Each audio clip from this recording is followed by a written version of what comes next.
Welcome back. I hope you are doing well. But I want to start this training with an important note, because if you really don't want to be on camera, we are going to talk later in this module about how you can make videos without ever being on camera. In fact, some of my best performing videos, I'm not on camera at all for them.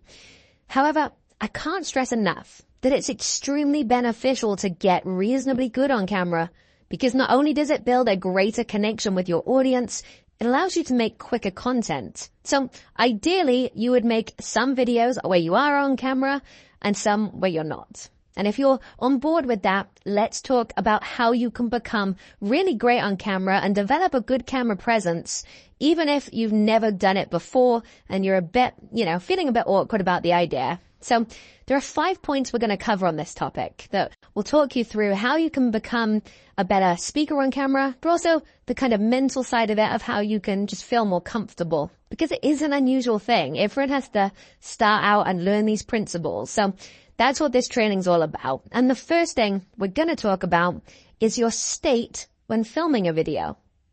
Some of the best and most surprising advice I've ever heard for YouTube was that what you do before you go on camera is just as important as what you do on camera, maybe even more important. And the reason is that the state you're in when filming a video totally transforms how it comes across to the audience. Of course, you don't need to be too over the top with your energy, but dull, monotone videos where you can sense the person doesn't really want to be doing it, well, those definitely aren't going to be watched much, and they certainly aren't going to captivate people to want to watch more of your stuff and buy your premium products and services. The good news, though, is we are fully in control of our state. We can change our mood and get energized and in the zone on command. And this can make your camera presence so much more fun, charismatic, and energetic, simply by controlling what we do before the video actually starts rolling.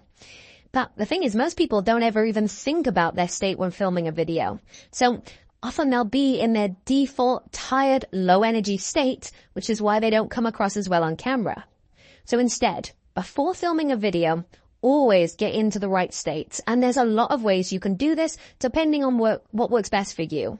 But I'm going to give you a few ideas here, and I recommend doing at least one of these before every video you film.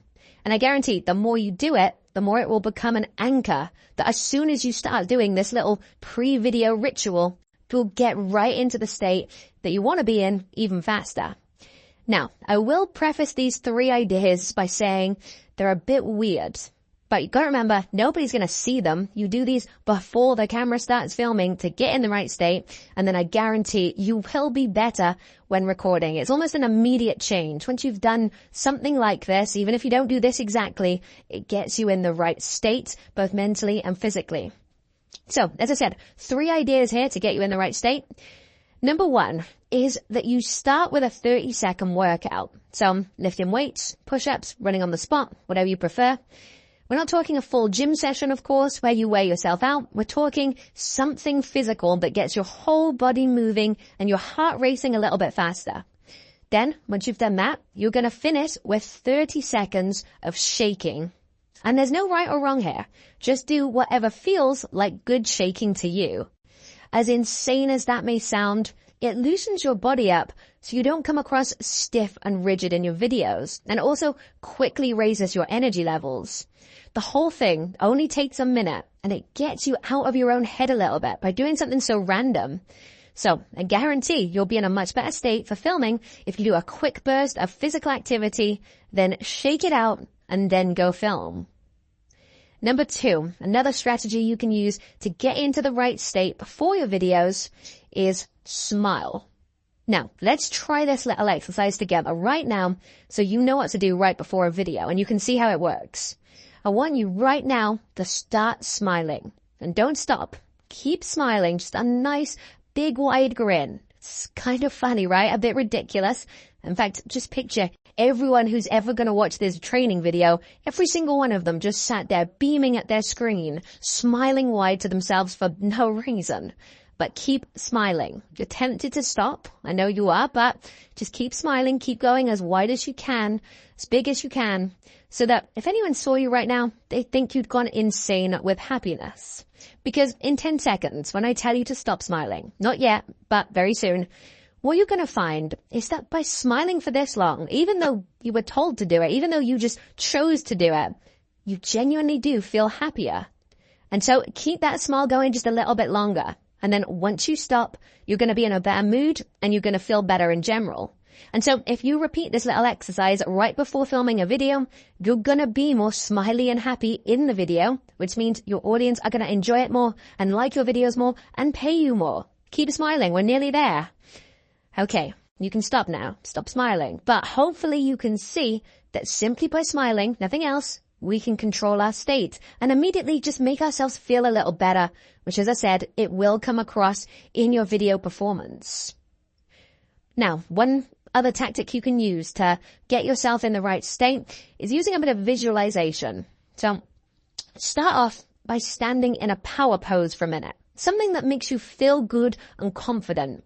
And then I want you to visualize that you've just scored the winning goal or scored the winning point in whatever sport you like most. For me, it's football. I can visualize the World Cup final, me stepping up to take the winning penalty for my country.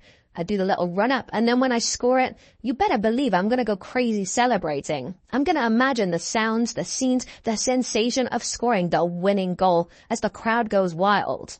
And then once you've done that, take a breather for a second. And now I want you to visualize the video you're about to film going perfectly.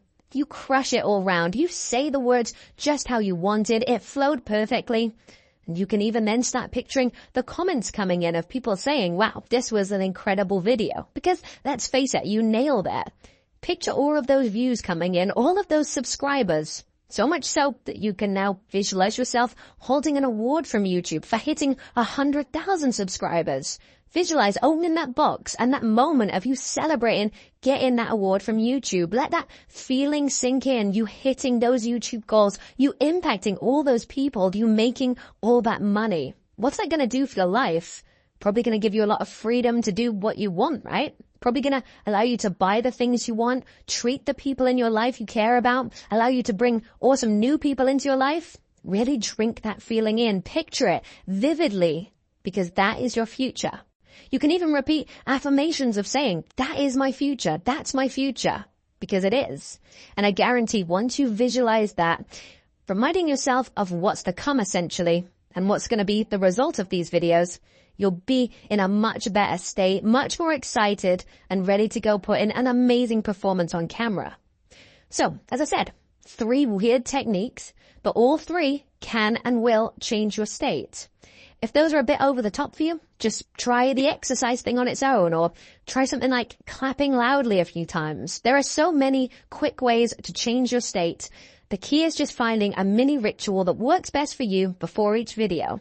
And it really does make a difference to your performance. So if you're thinking, oh, I'm not very good on camera, it's probably that you've not been very good at getting into the right state before filming videos, which would affect anyone, even the best speakers in the world. If they're feeling tired and lethargic and not in the mood because they haven't got into the right state, well, then they're not going to be very good either. However, we're just getting started here with how to become a lot better on camera. Let's move on to the second way that you can become a star on camera. Because let's face it, talking to a camera isn't natural, so it's totally normal to be a bit awkward when you're starting out. But after a lot of testing, what I've found works best is if you're doing a video on camera, don't try to script every word, but don't try to wing the whole thing either. Instead, there's a middle ground, which is where you have a list of bullet points of the things you want to talk about in the video, as this is going to keep you on track, but without making it feel like you're regurgitating lines and being overly robotic, which is the problem I had when I first started making videos, because I was trying to script out every single word, but then it just didn't come across as naturally when I was trying to deliver it, and it also took a lot longer. So instead, with this bullet point system, each bullet point can be a prompt or a question, and then you just imagine you're answering that question. For example, let's say I'm doing a video about how to wake up early. I could have a list of bullet points like, number 1, why waking up early is important. Number 2, a specific method for waking up early, like going to bed at a set time. Next bullet point, the method of using an alarm clock that's in a different room so that it's loud, but you have to get out of bed to be able to turn the alarm clock off, and so on. So I'm listing out these key points. I'm not writing out every word, because as soon as I see, why is waking up important, with a question mark, I already know when I see that bullet point what the answer to that is. So I can just start talking about it naturally. I don't need to read a script. And some of your best comes from when you're speaking a bit more naturally. But you'll notice that I specified very clearly there. I'm not doing the whole thing with no notes. I'm not trying to wing the whole thing and improvise everything, because then I'd end up missing some parts. I'd miss or forget certain points that I wanted to say. So I think the best solution, jot down the key points instead, which will give your video a clear structure and ensure you don't miss anything. But it also means you can do the whole thing much faster, much more efficiently, and more naturally. And I just want to stress, there's no right or wrong way of doing the bullet points. For some videos, you may want to include more information in the bullet points, depending on what the topic or the video is. In other videos, you won't need many bullet points at all. What I find helpful, though, is that imagine you're actually talking to a person and not a camera when you're delivering the answers to these bullet points. So you read the bullet point, and then you just pretend that a client or a friend has asked you about that thing that's written on the bullet point. And you just answer like you're responding to them. And by framing it this way, rather than thinking, right, I've got to go film a video and talk to the camera, you tend to come across much more relaxed, because it's just like you're answering something that someone's asked you. So if that helps, picture that on the other side of that camera is a friend on Skype, and you're just having a webcam chat with them rather than thinking of it as, I've got to go on camera. Anyway, this brings us to the third thing we need to talk about, which is how powerful editing is in making you look like a star on camera. And specifically, let's talk about the power of jump cuts here. You'll notice that almost every YouTuber uses jump cuts rather than doing one long continuous video. But not only does that make your videos more interesting to watch, it means you don't need to film your videos in one continuous, eloquent take. Not at all. You could film it in 100 chunks if you wanted and piece it together afterwards. Or at the very least, film one bullet point at a time, and then you have a very short break in between the next one to kind of compose yourself and think about what you're going to say for that next point. And then every time you make a mistake, you say something wrong or lose your train of thought, you can just edit that out afterwards. There's no need to start over or stop recording. And I know this may sound obvious to some people, but I've had clients trying to film an entire video in one uninterrupted take with no mistakes. But this is insane. It means you would have to do it many times to get it right. Whereas editing can just remove any bits you don't like after you've filmed it. You can rearrange things if you said something in the wrong order, you can add bits in, and so on. You have total control with the editing. So the beauty of this is that once you realize you have this much control with your editing software, it takes all the pressure off of having to do one amazing take for your video, because suddenly that's not the reality at all. You realize you can just keep saying a line over and over until you get it just the way you want it, until everything is just right. So the key message here is don't stop filming. Just edit out the bits you don't want or don't like later once you've finished in your editing software. It's really easy to do. We'll get to that a bit later on if you're not sure, but it's literally just a case of cutting out the bits you don't want. And as a bonus tip, if you clap right after doing a good take or after each bullet point, you'll get a spike on your audio levels so you can see exactly where the correct version of your take is, as this will speed up the editing process so you can cut all the mistakes out very quickly. And if you think about, when actors are recording any kind of scene for a TV show or a movie, obviously they're doing lots of takes. They don't just do it once and go, right, that'll have to do. Or they don't, when they're filming a TV show, have to film the whole episode at one time. No, they do it in lots of little chunks, and it's all edited together nicely afterwards to cut out the mistakes, to get the best bits. It's the same thing with YouTube, just on a smaller scale. But knowing this, remembering this concept of how much flexibility and control you have, means no pressure at all when actually recording, which allows you, again, to be a bit more natural and relaxed. The fourth thing, though, we need to bear in mind for becoming really good on camera is that every video you film, you improve slightly more. It's like a game, and you level up a bit more every single time. Now, over 2 or 3 videos, that might not be hugely noticeable. But over 20 or 30 videos, trust me, you will start to see the improvement. And so one of the easiest ways to get better on camera is to commit to daily videos for a month. And to many people, that probably sounds kind of daunting. But what it does is it forces you to practice more. Because we have to accept that when we first start filming videos, they're never going to be perfect anyway. Because nobody's first few videos are. So the easiest way to get better is by taking more action and filming more videos. The truth is, literally anyone you admire as a great speaker, they got to that point through practice and repetition. You can see this for yourself though by going back to an old video from a YouTuber you really like, and you'll see that their videos and the way they speak on camera get better and better over time. They start to find their style and get more comfortable, but it doesn't happen instantly. Those first few videos probably aren't that good at all. It's the same with any skill though, right? You can't expect to be the expert from day one. And yet when it comes to speaking on camera, people seem to think you either have it or you don't. But I promise you, if you commit to filming videos and keep going with it, it's inevitable. You will get better and better. And just remember that each video, every single one, is putting you another step closer to mastering this skill, which is going to put you in such an incredible position.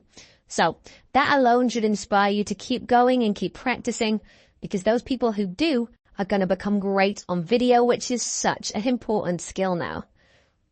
However, there is a 5th tactic that is very useful for helping you to become a star on camera, and that is to model good speakers, people who have a great presence on camera that you yourself like and connect with. And you're not going to copy them, you're going to emulate some of their qualities. Most people never take the time to actually analyze what that person is doing that makes them a captivating speaker. But when you watch more closely and take notice of what they're actually doing, you can start experimenting with those things yourself. Because there's no hidden secret to it. What they're doing is right there when you watch them and listen to them. For example, I can guarantee one characteristic you will notice from every great speaker, everyone who's good on camera, is their tonality. They don't speak at the same volume and pace all the way through. They emphasize certain words. Sometimes they speak louder and then they drop down. Or maybe they start speaking really fast for a point, but then all of a sudden it slows right down. Because the truth is, how we say things often matters more than what we say. I recommend checking out a guy called Jason Capital as an example of a great speaker, at least one that I really connect with when I listen to him. But focus specifically on how he's saying things, and you'll notice that his tonality is constantly changing to make things sound more interesting. He's very expressive, not just with his voice, but his body language, moving his arms to make a point and so on. Russell Brand, that's also another interesting speaker to look at for some inspiration. You don't have to talk like him, but analyzing what he's doing allows you to practice incorporating some of those things yourself. And with Russell Brand in particular, using more unusual vocabulary to express his points is going to be one of the things you probably pick up.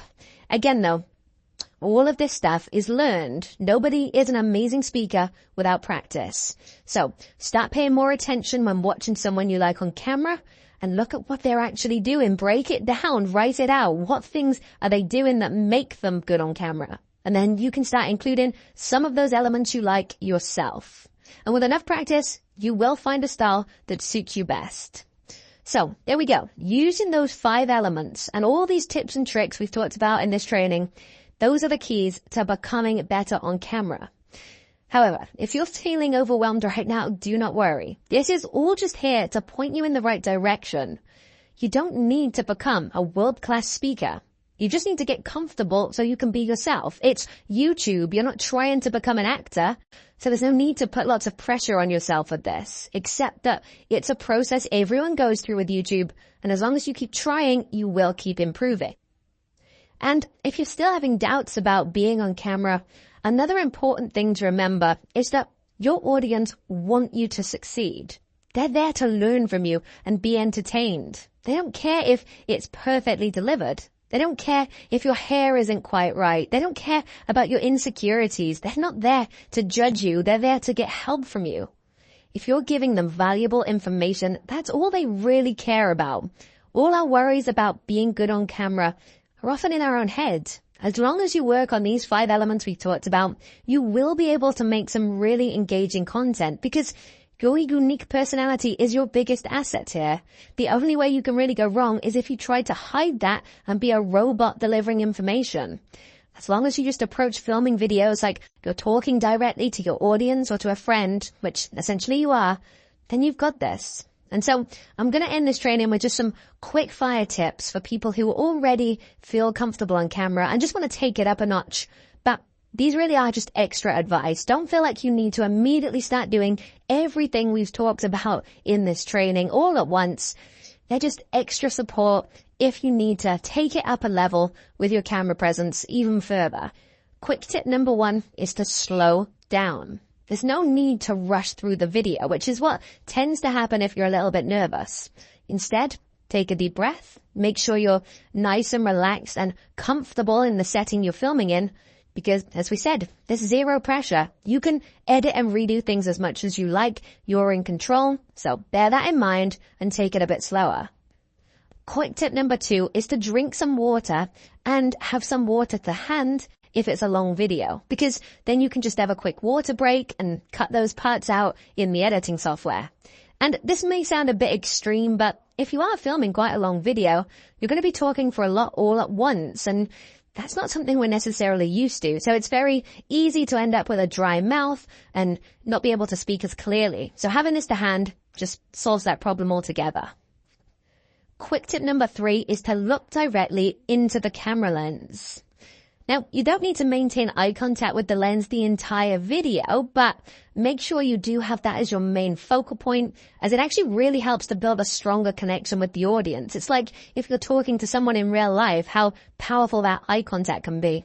This is the equivalent, so make sure the lens is always your central focus point.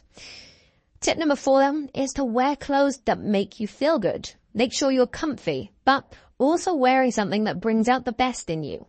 For example, for me personally, I'd probably do a better job on camera wearing a smart shirt than if I was in pajamas. But if more laid-back clothing helps you be yourself more, then go with that. Don't try and wear a suit if that makes you feel quite uncomfortable and uptight. The key is just doing everything possible to bring out your personal best. And you may only find out what that is by practicing a little bit with different things. And the 5th and final quick tip is to get out of your own head, because it's never your on-camera abilities that are really holding you back. It's always the fallacies we have in our own head about how we're not good enough, or we don't sound good on camera, or we don't look good enough, and all these different things. But they are just that, fallacies. Don't let those rogue thoughts stop you from helping people, impacting lives, and growing your business. Before every video, just remind yourself, this video could bring you a ton of new leads, clients, and money. You know the topic. You're an expert on it. So have fun with it, and that'll come across to your audience. That's what really matters. So again, although all of these different tips and tricks can help you be better on camera, the crucial thing is not to get too stressed out by all of this, because the more you do it, the better you're going to get, the more you're going to enjoy the process. Honestly, when I started, I found it really awkward, but over time, I just got used to it, so much so that it now feels incredibly normal and natural, and I actually kind of enjoy it. So no matter what stage you're at right now in terms of how you feel about filming videos, just know that you can and will get to that stage, and it's just a case of practicing these things. Everyone goes through that same process. Hope this has been helpful, and I will see you in the next training.